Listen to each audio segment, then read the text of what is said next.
The wife of Treasury Secretary Steve Mnuchin is now apologizing for an Instagram post where she bragged about wearing high-end clothing. That post sparked serious backlash online, and this morning our John Keller takes a closer look at why it was so controversial.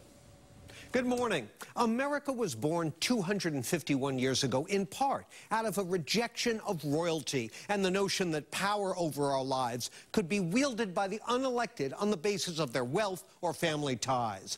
Watching the latest Bush and Clinton family candidates flop during last year's election was a sign that resistance to family dynasty and any semblance of monarchies still runs deep.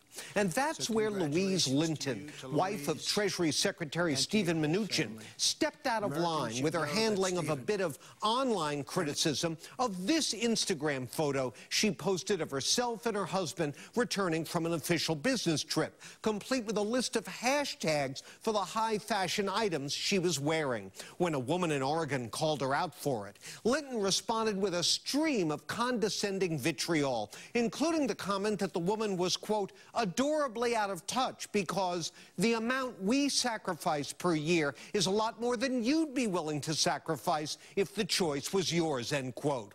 Uh-oh. Bad move. Linton now joins the litany of political spouses who find their expensive tastes running afoul of the public's view that people in public life should be a little discreet about their expensive tastes and certainly shouldn't whine about being called out for them. You may recall the heat Michelle Obama endured for wearing high-fashion clothes when she was First Lady. And Nancy Reagan took plenty of abuse for her affinity for fancy duds and fine china. For the most part, Americans admire royalty from a distance. Louise Linton doesn't get it. In that way, she is not so adorably out of touch. Talk back to me via email at keller@wbztv.com or use Twitter @KellerAtLarge.